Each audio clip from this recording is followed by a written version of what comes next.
All right, I'm going to assume that you went over the video I showed, that I sent, the first video that I sent, because that obviously lays out the whole thing. And this is really just more of the same. But in this case, if you look at what's supposed to happen here is, as you start typing whatever it is that you're typing, you're going to get dots. And then when you finish typing, you're going to click send, and then it's going to show you the message. So what happens here is you've got actually two things going on, two functions, and you're going to call each function separately because it's two separate things that happen. So the first one they've got set up, they've already got this function, this input action function.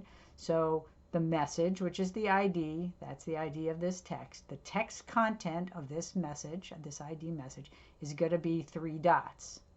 Now, when you call that, you're going to say when that happens. When does it happen? It happens when you change this input. So when message input, so that's going to be down here, I guess. So that's going to be the message input is the ID.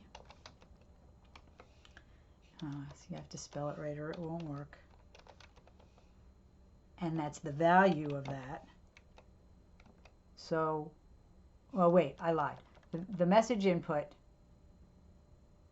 on, this is the when it happens. So message input on input.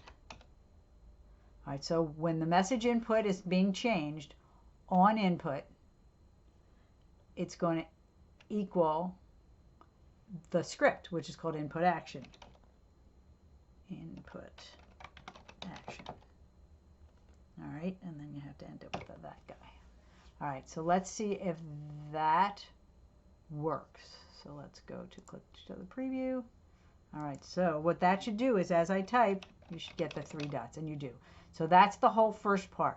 You do the second part on your own. It's just you're going to create another function underneath, right? You're just going to move that down. You're going to create your second function here, and then you're going to call that section function, the second function underneath there. So you have your 2 functions, and then you're calling them down here. So all it is 2 separate functions. That's how the first one works. The second one is just on click, and the ID is going to be send button on click. When you remember, go back to what I was saying before. It's exactly the same. It's just 2 separate functions and 2 separate calls. So I hope that helps.